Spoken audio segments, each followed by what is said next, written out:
Hello and welcome. Thank you so much for joining us during Johns Hopkins Alumni Weekend Goes Virtual 2021 Crab Soup Demonstration with John Shields. My name is Abby and I work in Development and Alumni Relations at Johns Hopkins University. And I not only have the pleasure of kicking things off and will also facilitate the Q&A at the end of the session. Please feel free to submit any questions you have for the chef using the Q&A button on your screen, and we will happily address them. Now to introduce our chef. Chef, author, and television personality John Shields is the owner of the celebrated Gertrude's Chesapeake Kitchen at the Baltimore Museum of Art. John is often called the culinary ambassador of the Chesapeake Bay, and he's written 4 popular cookbooks on the cuisine of the region. The 25th anniversary edition of Chesapeake Bay Cooking with John Shields, released by Johns Hopkins University Press in 2015, was a reunion of 25 years of popular classic dishes. Released in 2018 by JHU Press was The New Chesapeake Kitchen, an urgent call to embrace new, growing, producing, eating, and cooking practices that are healthy for bay and body.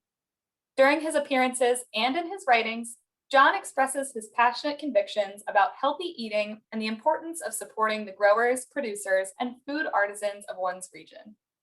Today, he will share and show the recipes for Miss Kitching's easy crab soup and cream of crab soup.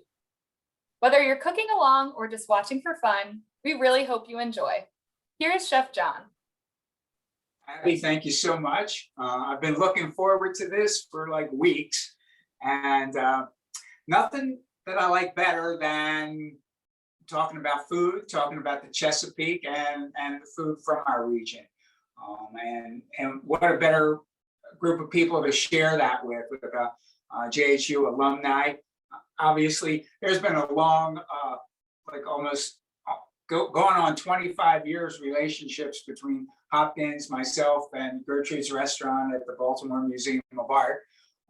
And it's a friendship and relationship that I like very, very much. So anyway, Ann and I were talking earlier about what to do for today. And last year, or the last time actually that I did this, we did crab cakes. We did everything about crab cakes. So we wanted to expand on that a little bit and go in a different direction. And people always say, what's your favorite thing to eat? And I generally have to say soup. I love soups in every kind of form, like vegetable soups and hearty, noodle-ish kind of soups and seafood stews and everything of the sort. So this is a perfect one for us to do today. And oh my God, I've been doing crab soup judging for probably 30 plus years. And there's the Maryland Seafood Festival that's usually held down at Sandy Point State Park. And restaurants and organizations from all over the Chesapeake region come, and there's this big cooking contest. And you have your cream of crab soups, and you have your Maryland crab soup, which is basically a vegetable-based crab soup. And people talk about what they like the most, and most people are fans of one or the other. I kind of like both of them, and there's some things that you can do to kind of bring it all together. But we'll start here with the vegetable-based one. Now, the vegetable-based one that I've been making for a really long time, and that I serve at Gertrude's, it's based on this one crab soup at Cross Street Market. And Miss Jean Chagoris gave me the recipe years and years and years ago, and we've been using one based on that ever since. And it's kind of complicated. Initially, the Maryland vegetable crab soup, a lot of the influence came from the German population that lived in Baltimore or the greater region of that. So the original recipes for that, you would always find a great big beef bone in it or a shank bone in it. Also incorporated some cabbage and barley, all things that you would find maybe more from Eastern Europe, that they incorporated into the into the soup. But everything else that was in the soup was something that you could get at the farmer's market in season, with the corn and the peas and the carrots and cabbages and, the whole McGillicuddy could go in there. And it's a kind of a complicated soup in essence, because you're making a nice stock for it.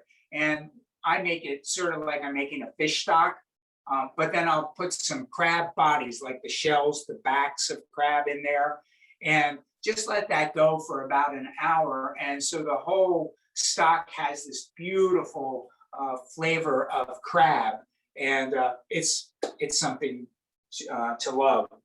But one of my culinary heroes was Frances Kitching. And Frances Kitching, she lived on Smith Island and was known as the first lady of Smith Island cooking. Really famous. Presidents, vice presidents, people owning companies, Winston Churchill, they would all come to Smith Island, and she had a little inn over there, and she would just prepare simple Eastern Shore food, but she was known all around the world for her cooking. So years ago, I was fortunate enough when I was doing a PBS cooking show called Chesapeake Bay Cooking with John Shields. We got to go down there and spend some time with Frances, and she's just was a great lady. So anyway, this is her, she would call it her easy crab soup, and it's from the Smith Island cookbook that Frances did with Susan Dow. All right, so get ready, because when I'm telling you that this thing is easy, I'm not kidding. I mean, it is easy. Once you get your ingredients all together, you're really ready to go. I already put the water in here. It takes about 10 cups of water, because I wanted to get it boiling and started ahead of time. Then you want to get like you're using about 28 ounces of either whole tomatoes, diced tomatoes, or I use some crushed tomatoes for this. So you put that into the water like so. Now I'm going to turn the heat up to mega high here.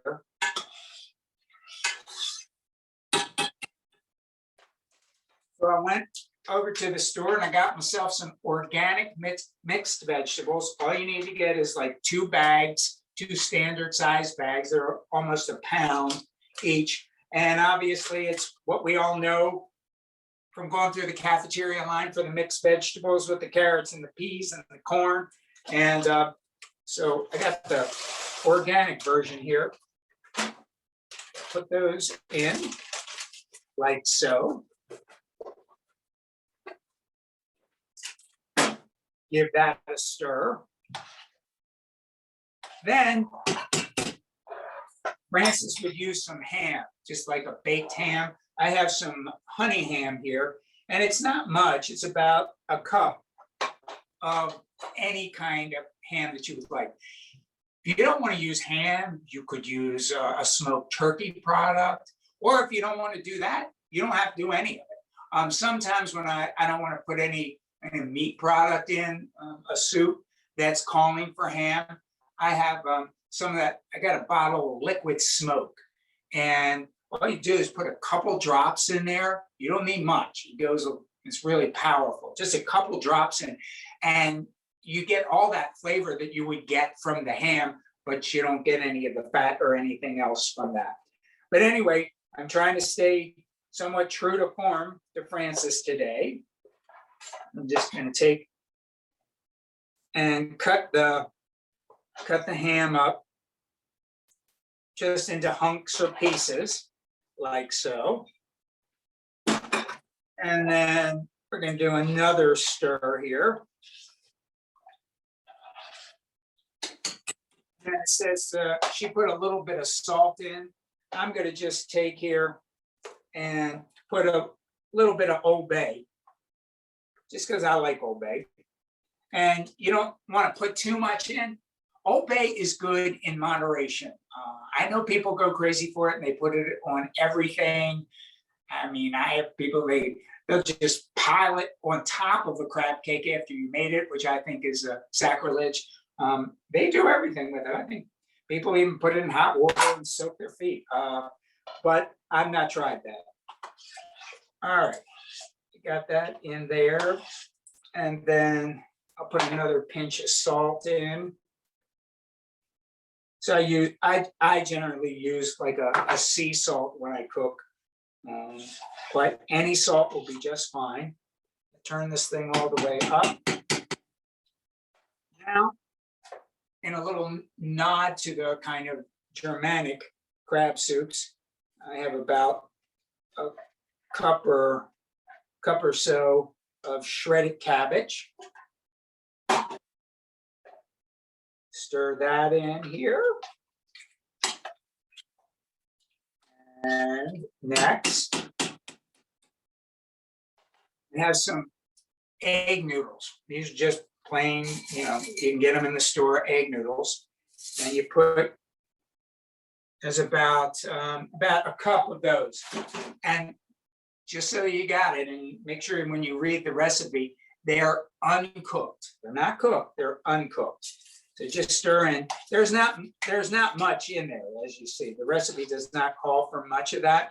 But one of the things it kind of does is sort of like it would do the same thing that the barley does. It gives a little thickening to it, or as that cooks. I'm going to just put a little. I always get a little bit of water in the bottom of my cans of tomatoes whenever I use that, just so you get all the goodness out of there. Okay, stir that around. And we're going to let that, I'm going to take a lid, and I'm not going to cover it completely. I'm just going to partially cover it. So it helps it get hot, also keeps some of the flavor in as it's cooking, and it's very tender. So anyway, in this one, even though Frances did it and it's fast and it's easy, it still has all the major components of the traditional Maryland crab soup with the tomatoes, all those different vegetables. The thing I like about the Maryland crab soup and why I eat it so much is because it kind of epitomizes my theory of taking and stretching the precious proteins from the Chesapeake. Like crab is like so dear right now that if you wanted to go out and have a bunch of people over and make them crab cakes, Maryland crab cakes, you really would need to take a second mortgage out because it's outrageously crazy expensive right now. And there's a supply issues sometimes, and there's issues of people who are available to pick the crab. So it can be a little bit, give me a little bit pricey. So this is a great vehicle that you can still feel like you're located in the Chesapeake, that you know where you are. It has all the flavors, brings back all the memories, but you can use that same 1 pound of crab that would make about enough crab cakes for 3 people.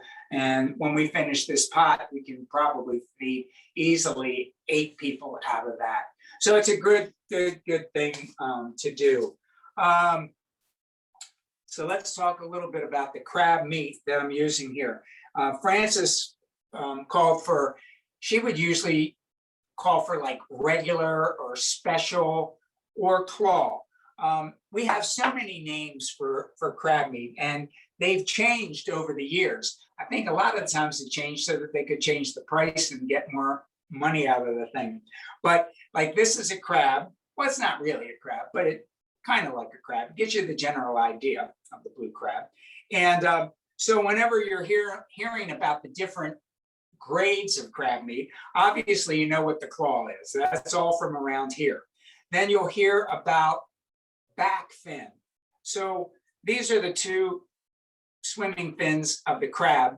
And when you would take the crab and open it up, this back area here is where you would find the back fin, which was always really highly prized. And that's what you generally heard when you were looking for the premier kind of crab meat. But then what happened is they would take the biggest pieces of the back fin and segregate that and then call that jumbo lump. So you would have jumbo lump, back fin, and then all through the middle or the general body of the crab, they would call that regular or special.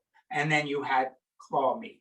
Now, one of the things that I like that's happening now down on Smith Island, the ladies there started a co-op, a crab picking co-op.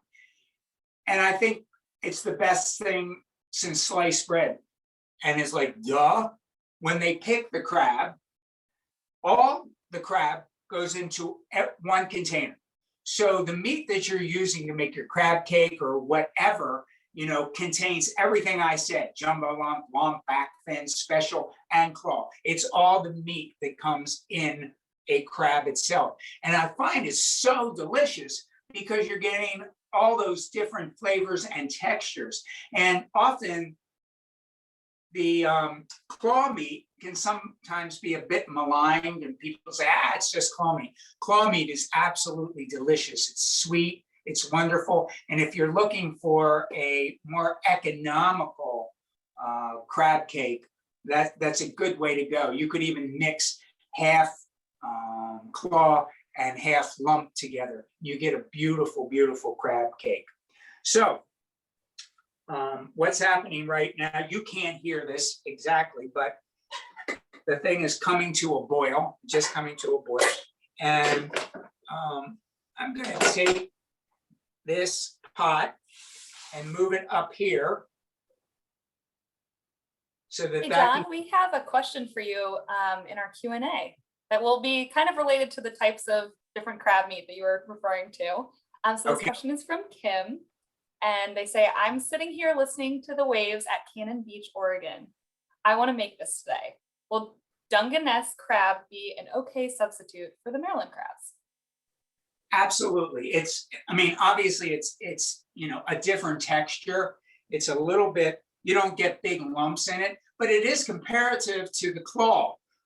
It's a bit stringier, but Dungeness is delicious. I lived for nearly 20 years in the San Francisco Bay Area, had a few restaurants out there, and I actually taught them how to steam a Dungeness crab, Maryland style, and people actually loved it. So yeah, you could absolutely use the same ratio of, if you get 1 pound of the Dungeness, put that in here, it'll be perfect.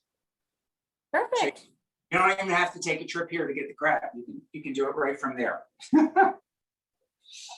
So anyway, so that is the that right there is our easy crab soup. So there's really nothing else to do. The instructions say that you're going to let that cook for about 10 minutes. And then I'm going to take this pound of claw meat, put that in, and it really is just heating through for another 5 minutes. One thing you have to remember about crab meat when you get it, no matter what kind it is, it's already cooked. You're not cooking it, it's already cooked. So you're just heating it through whenever you do anything like that.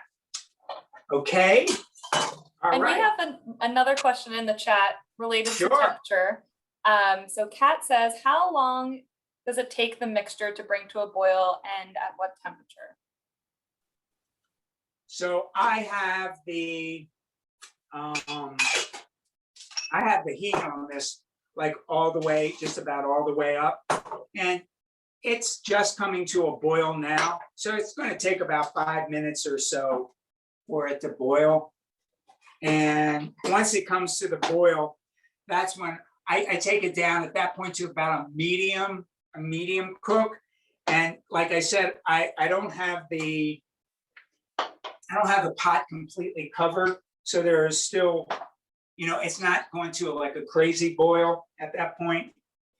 And yeah, so it doesn't take long for it to come to a boil. I can't tell you what specific temperature that would be, because I don't really know, but it's hot.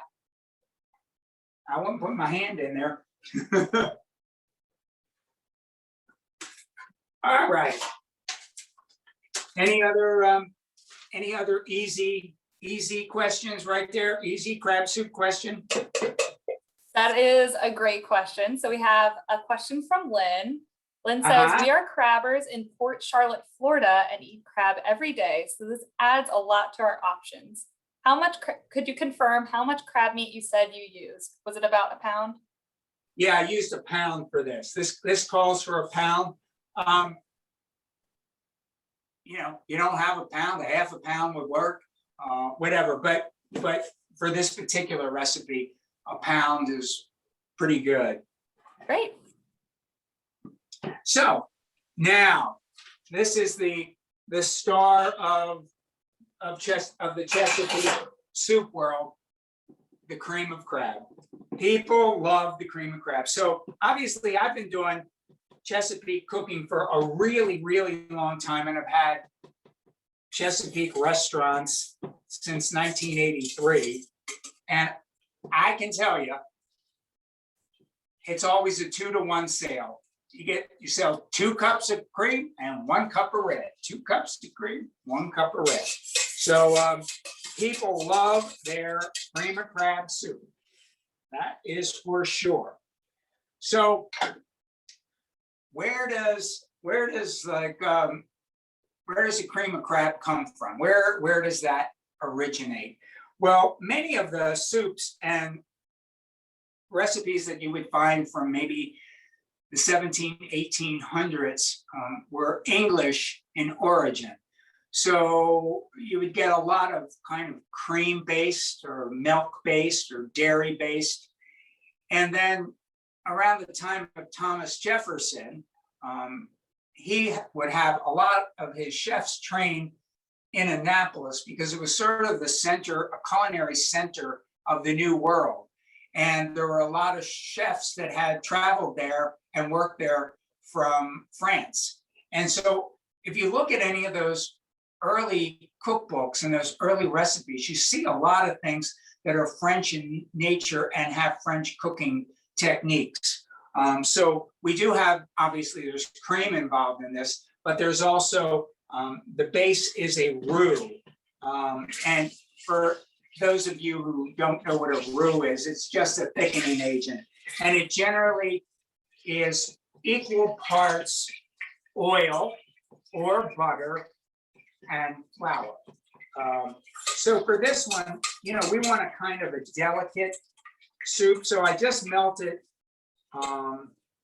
4 tablespoons of butter. And now I'm putting in 4 tablespoons of flour. And I'm whisking it. Whenever you're making a roux, I always suggest keep it moving. Don't let it just sit there because it could scorch, it could burn, and you don't want that to happen. But you do want to cook it for a little bit, because if you just put the flour in and then just make the soup immediately, you can get a kind of pasty tasting soup because the flour wasn't cooked enough. And it generally takes 2 or 3 minutes over a medium heat to do a roux for this kind of a sauce. Think of it as a white sauce.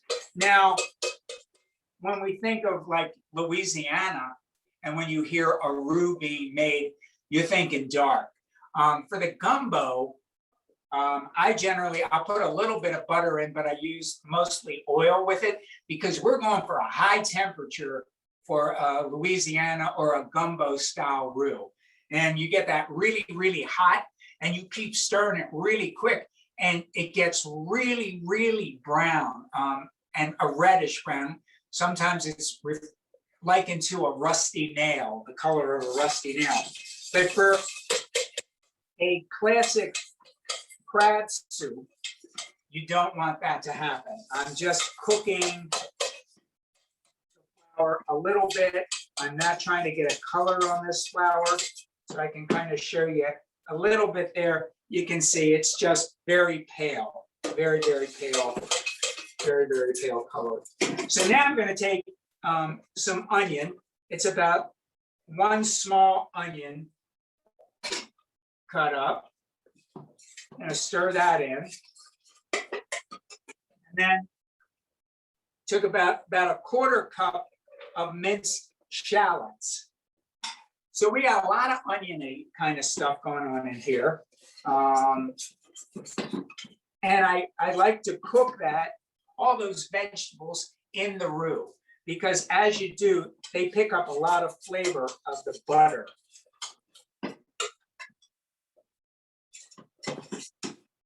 All right. Now, I have some boiling going on. I can hear boiling. And it's not from this soup. It's from, we're going to go back over to Mrs. Kitchen real quick. And so that's been cooking for about 10 minutes. It's looking lovely. And I'm going to take that pound of claw meat. I'm going to put it into the soup right there. And let me get that spoon, and I'll stir that in. It's really beautiful, actually, because using the frozen vegetables, they're just so vibrant, and you know, they haven't lost any of their luster or gotten soggy. All right, so I'll put that in. I'm gonna put my lid back on there for a little bit, and I'll let that cook for about 5 more minutes. That's Mrs. Kitching, 5 more minutes. Okay, so now we've cooked the flour, cooked the vegetables, and I'm going to now add a couple cups of fish stock. I'll tell you about fish stock in 1 second here. So if you don't have fish stock, for instance, but you want to make this soup, you can make a variation of it by, I would take like about 1 cup of clam juice, like the Doxy clam juice that you can get in the store, and then mix it with 1 cup of water. So you'll just get some sort of seafood flavor with it. You're not going to have the strong crab flavor. All the crab flavor that you'll get is actually going to come from the little bit of crab that you put into the actual soup. But I really, if you have the time to make a nice crab stock, it's good. And it's really like a fish stock, but you're just using, you know, if you had a crab feast or you had extra crabs left over, you could just break those up, put them in with the water and the wine and onions and carrots and celery and fresh thyme and black peppercorns, bring it to a boil and cook it for about, let it simmer for about 30 to 40 minutes and then strain it. And you'll get a lot of flavor then with it. Okay, so now I'm going to increase the heat a little bit on our cream of crab soup right here. John, if you're ready for a few more questions, we have sure. a couple more in Q&A. All ears. Great. So from an anonymous attendee, we have a question: if you use salted butter. I used unsalted butter for this one. Great. And then from Brian, he wanted to share that his wife is from Smith Island and used to eat at Frances Kitching's kitchen. Oh, wow. That's very cool. And then one more question before you get back to cooking: is the recipe posted somewhere for everyone to keep? Now that, Abby, I'd have to send that back to you, because yeah, I did send the recipes over. We sent the recipes for both of these. So I'm sure they're somewhere, but I'm not quite sure where they are. We'll be sure that us here at Hopkins will get them to everybody who's joined us today. Yeah. And back to you. All right. So again, with that whole idea of making a fish stock, I know it sometimes sounds daunting, or you know, it's going to take a lot of time, but it doesn't really. And one of the nice little things that you can do, whether you're making a fish stock or a crab stock or whatever, is I make a lot when I'm making it. And so you put aside what I need for that particular recipe, but then I take ice cube trays and put the rest of it into ice cube trays, put it in the freezer. And then when they're frozen nice and solid, you can pop them out and put it into a Ziploc bag. And And then anytime anything calls for some fish stock, you can just take one and pop it in. You could be making a seafood pasta. You can pop that in while you're making whatever sauce with cream or whatever. And it gives a really lovely flavor. So, you know, it's not such a hardship to have to do that. All right, now I told you we have 2 cups of the fish stock. Now I'm going to take 2 cups of cream and stir that in. You could use half and half, but I generally use a heavy cream for this. It holds up better, and you don't have to worry about it breaking or separating. So the heavy cream works pretty good with this. Then I have a little bit of white pepper. Now I got to talk to you about white pepper. Now, white pepper, it comes from the same peppercorn, but when the peppercorns are dried, they're usually kind of air dried. For white pepper, they rub off all the outer coating of that peppercorn, and it's really strong. It has a very distinct flavor. It's pretty strong. And the reason that you use the white pepper in here is because you just don't want black flakes in the cream of crab soup. But I do caution you to please be very judicious with your white pepper. I have had some cooks that like their white pepper so much that I would hide it from them, and they had to see me to get it to make sure that they weren't using too much. All right. So I think I'm going to I just shut Mrs. Kitching off. Going to let that sit there, and we'll get to see that in a little bit from now. Okay, now we got to flavor up this soup here. So for my cream of crab, I usually put in just a couple drops of Tabasco. Going to put a couple drops, Tabasco, and then a couple drops of Worcestershire sauce. And one of the very, very important components I have some sherry. Maryland crab soups are, really, really known for having the sherry in them. And many seafood soups, especially that are made like from a white sauce, will have sherry in them. A lot of the Carolina cooking has sherry in it.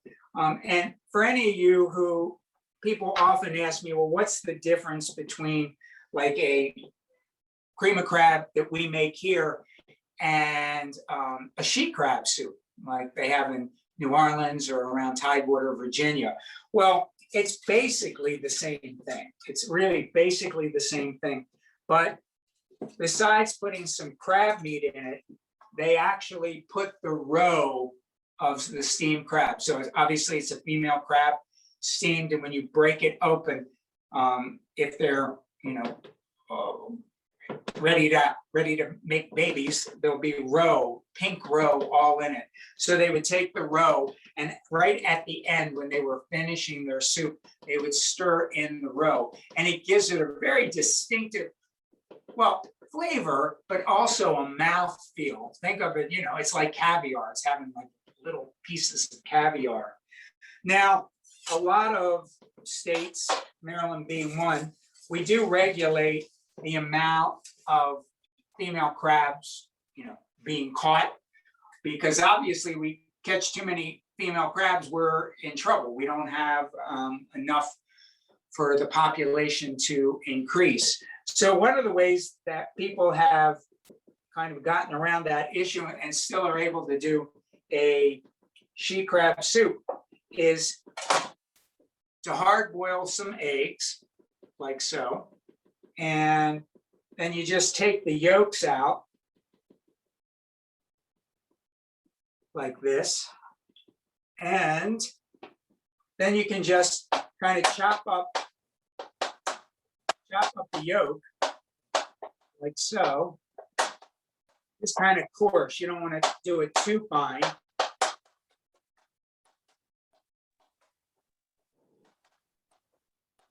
John, a few people would love to know how much sherry you used and also what your favorite type of sherry to use is. Well, I used a 1/4 cup of sherry in this particular recipe, and that's just the start. We're going to add more later, but I started with that, and I try to use a fairly good sherry. This is an aged 10-year aged sherry.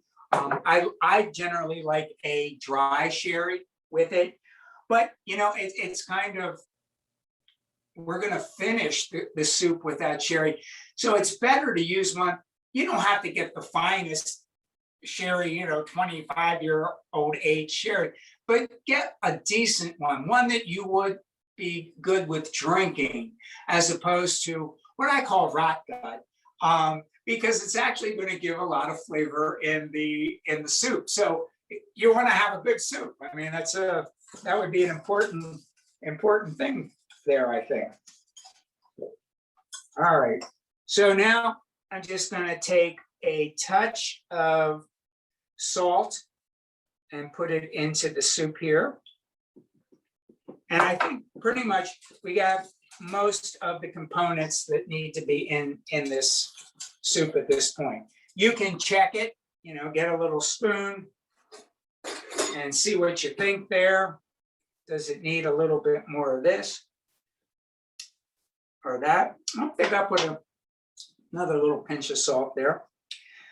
The thing about that to always keep in mind is, even with recipes that they tell you how much salt to put in, I generally put in half of that amount and then let it cook for a little bit, and then I'll taste it just like I did now.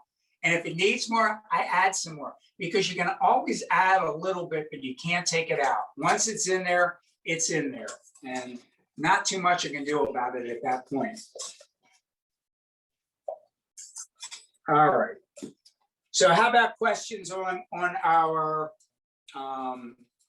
cream of crab? Any questions? Yeah, we have a follow-up question for how much heavy cream you typically use for the cream of crab soup.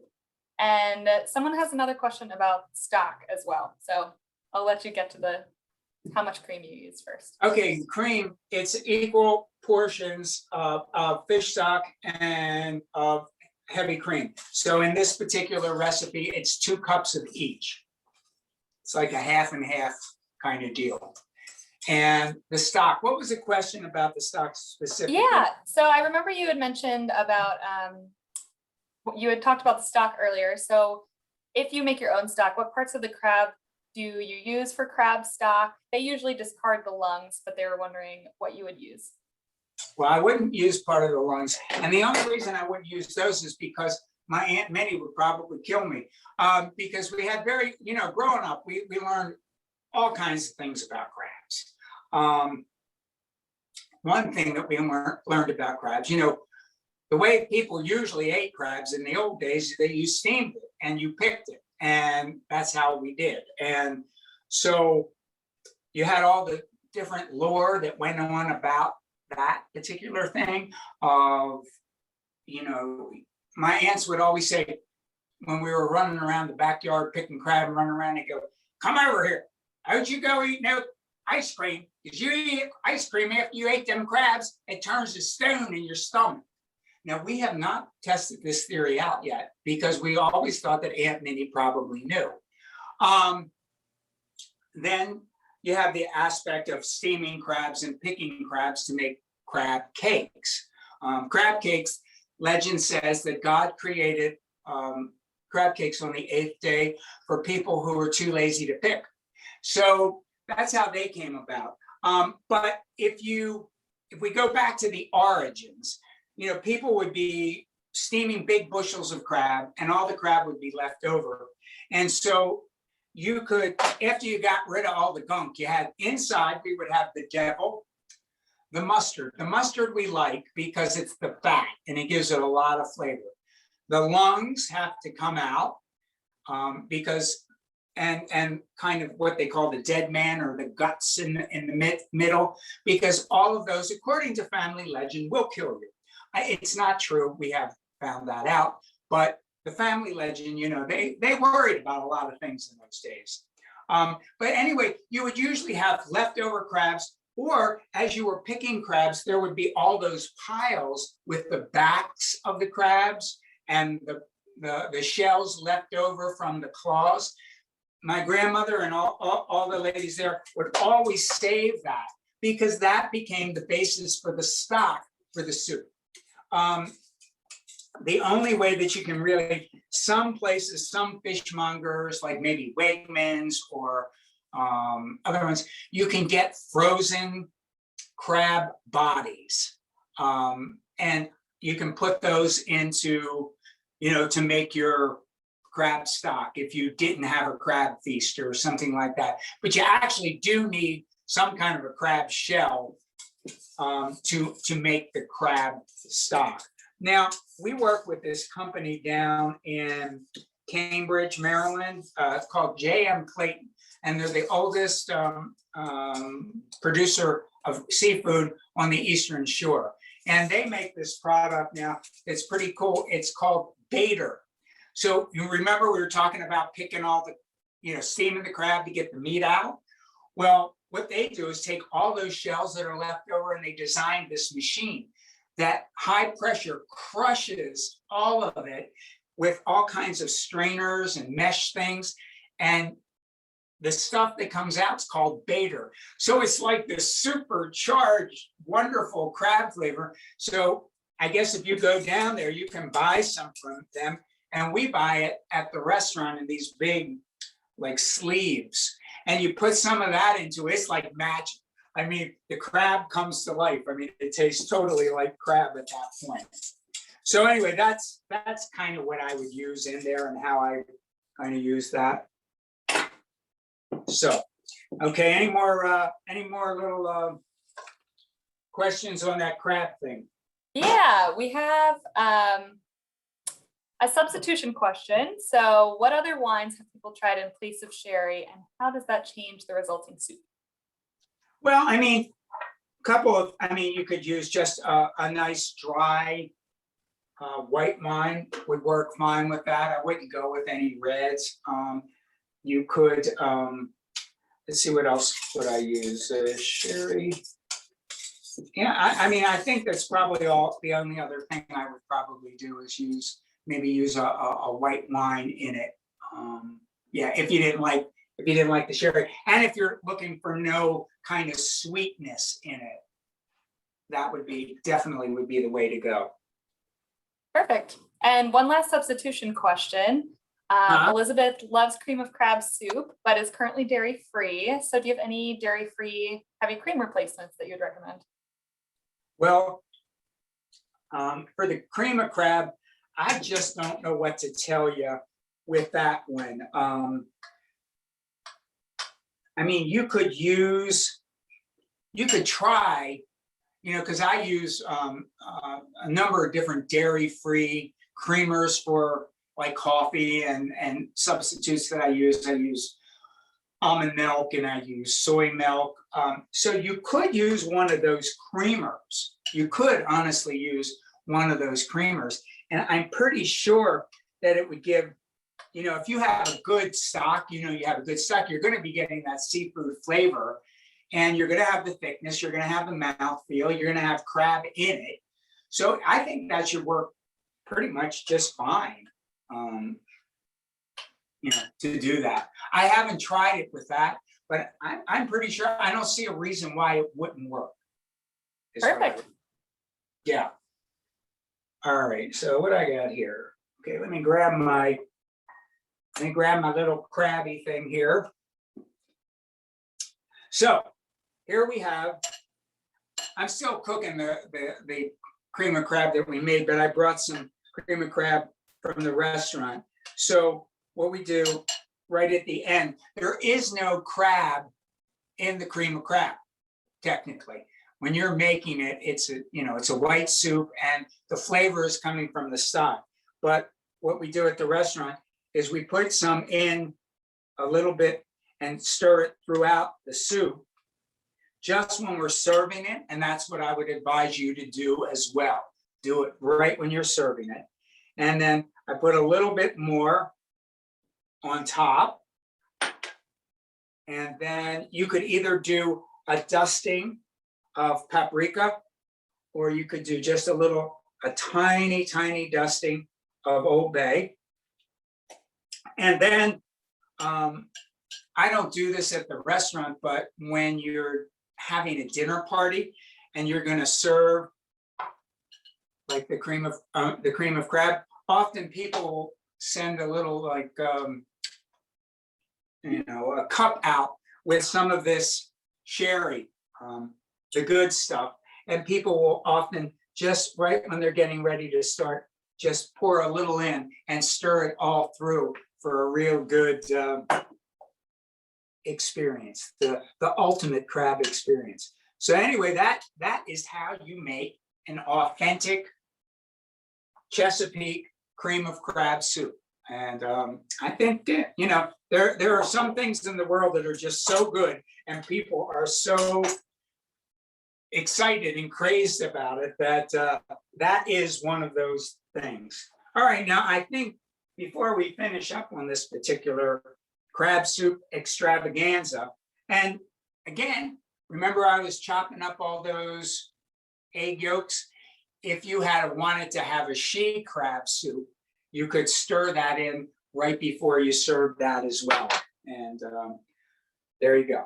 All right, now let me get a bowl here, and we'll see what Mrs. Kitching did. And I'm going to get out some of the things that she suggests serving with her soup.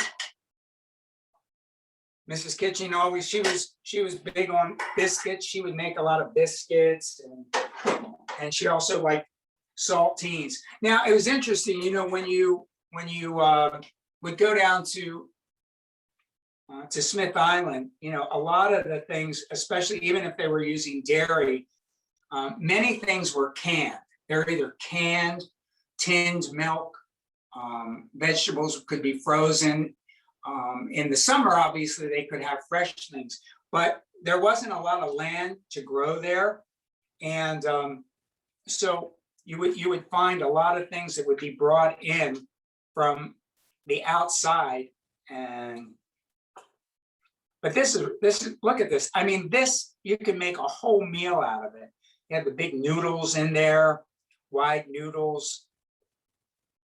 It's beautiful. You could also make some grains like a pilaf or something and put out individual bowls, put the pilaf or quinoa in it, put this soup over top of it. And honest to God, it's a full meal. I mean, it's a full meal. You get everything that you could imagine.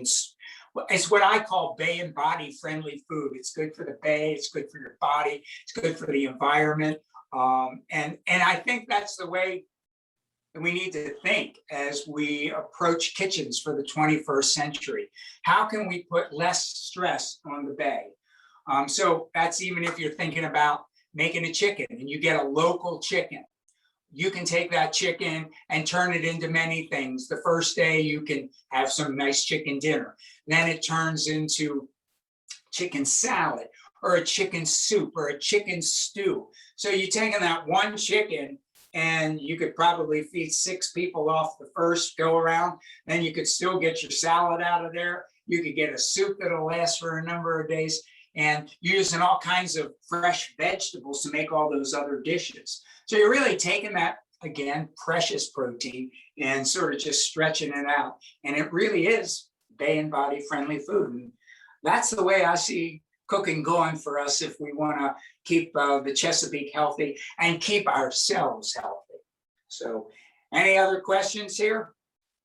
Yeah, I think we're ready to start our Q&A portion. And I just love that you talk about not only keeping ourselves healthy, but also keeping our wonderful Chesapeake Bay environment healthy as well, because it really is all related. So we have a question from Kevin, and he would like to ask, how would you define Chesapeake style cooking? Okay, that's a good one. People always ask me that wherever I am across the country doing demos. So what is Chesapeake Bay cooking?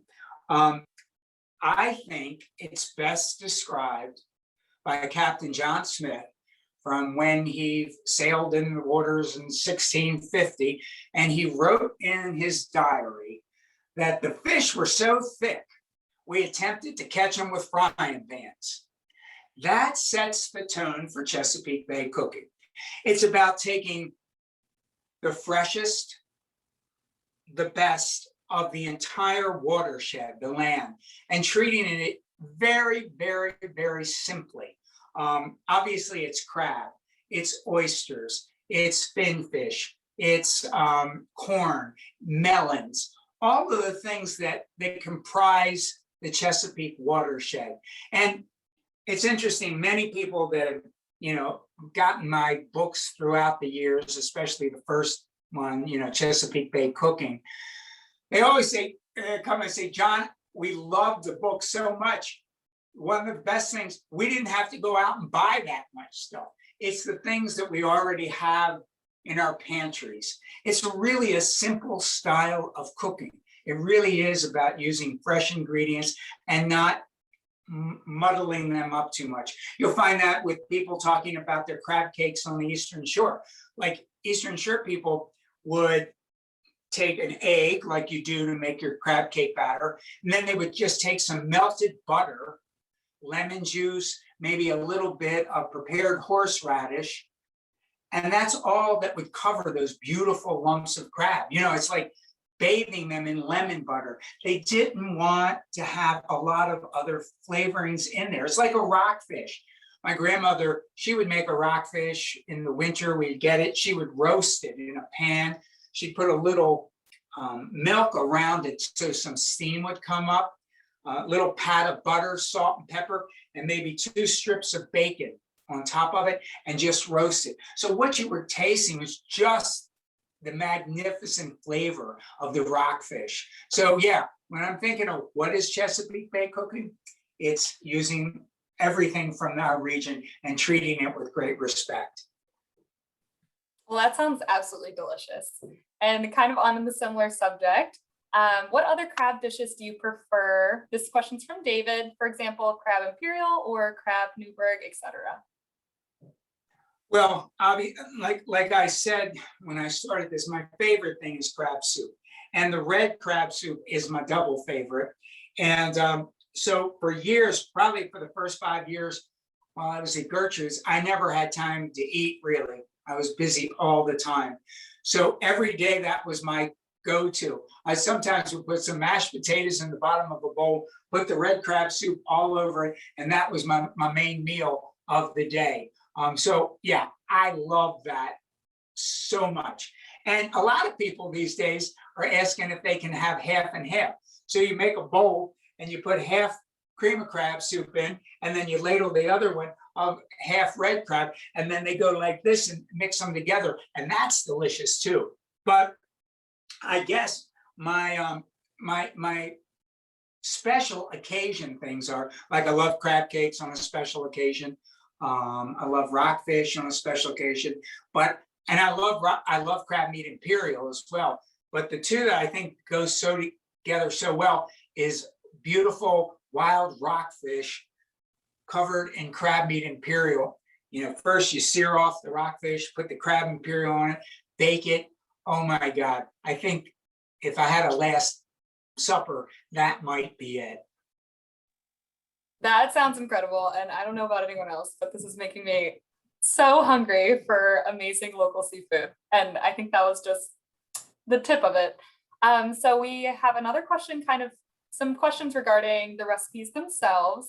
So Paula asked what kind of crab you would recommend to sprinkle onto the cream soup. Lump, jumbo lump, or any other recommendations? Well, it depends who you're having for dinner, really. If you're really trying to impress them, then you got to get the jumbo lump. If it's just an average kind of thing, the relatives, some of the relatives in, then just get some back fin and put that in there. It's really about the pizzazz, it's sexying up the soup. all of it's going to taste good, but so it doesn't really matter. Sometimes what I do, when we have to do multiple bowls of soup and cups of soup, I'll take a pound of jumbo lump and a pound of lump and carefully mix them together, because you don't want to break up the lumps. Why spend all the money on the crab meat if you break up the lumps?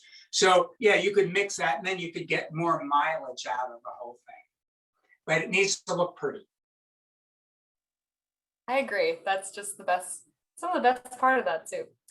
So we have another question relating to the stock that you were talking about previously. So Janet asked, if you use a lot of Old Bay in steaming the crabs, should you rinse some of that off before using the carcasses for stock? Absolutely. I mean, if I, like some of the original kind of, like that crab soup at Cross Street Market, Miss Jean, she would use just live crabs.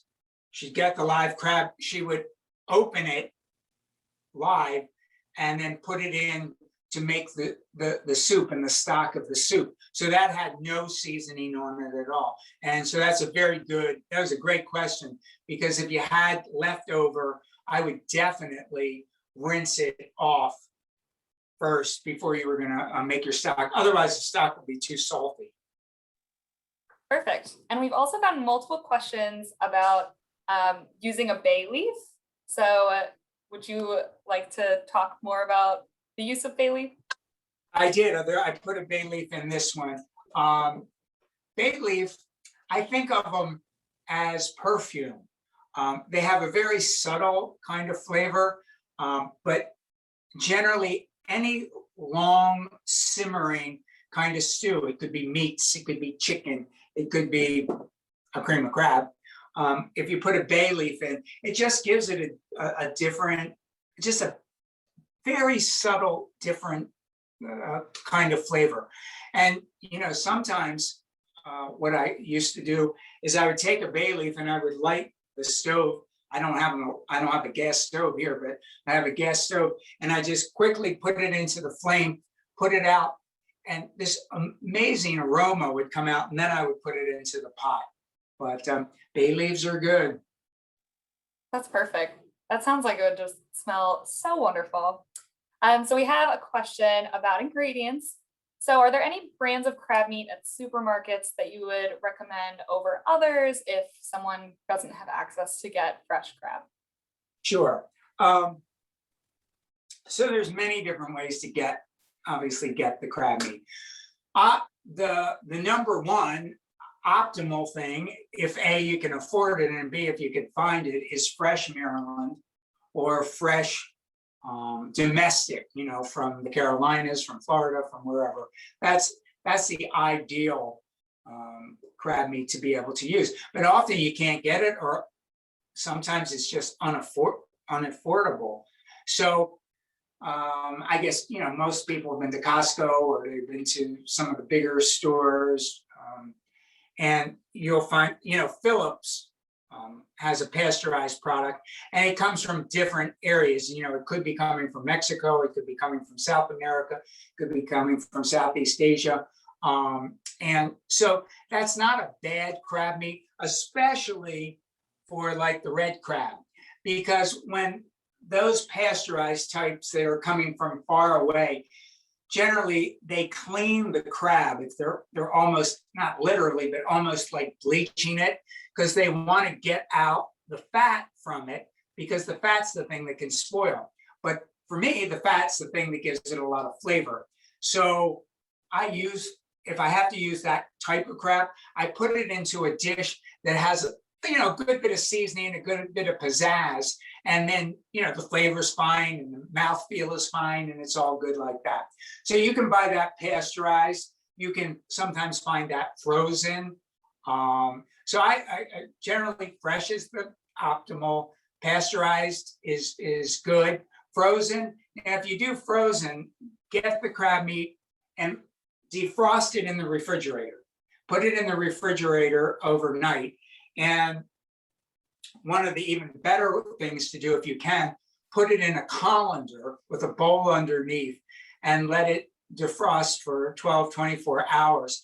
And any of the water that was in the crab when it was frozen, as it froze, will just drip out.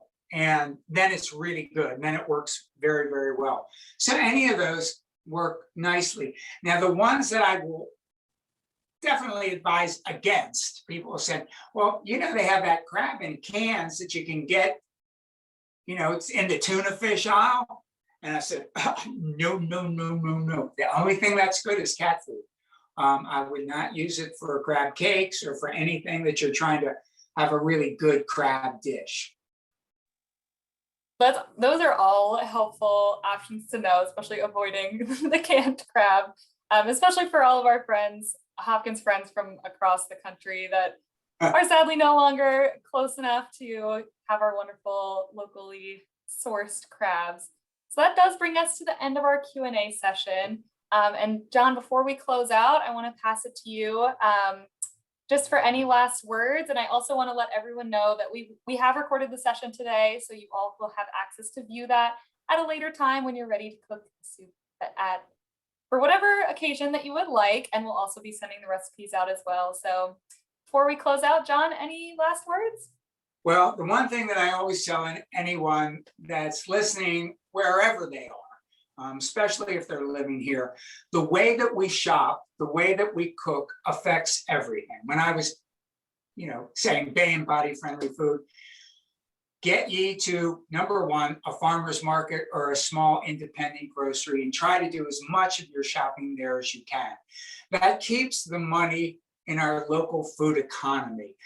It rebuilds our local food economy. And so it's such an important thing. And we have more power to shape the world of food than we imagine. And it's all by how we shop. So once again, I just remind you, get ye to a farmer's market. If you live here, we have a great resource. It's get on the World Wide Web, and it's marylandsbest.net, www.marylandsbest.net. And it'll give you a list of farmers markets throughout the entire state of Maryland, when they're open, when they start, when they close. And it also has a great feature that you can click on and you can see what is in season right now. So you know what is going to be the freshest and the best thing that you can possibly buy. So get out there, shop, cook, and enjoy it. Well, couldn't have said any of that better myself. And Chef John, we can't thank you enough for being such a lovely partner at Johns Hopkins. We love having you every year for your wonderful cooking demonstrations. And to everyone who joined us today, we hope you have a wonderful reunion and alumni weekend with Johns Hopkins. So thank you all for joining. And Chef John, thank you for a wonderful afternoon. Thank you, Abby.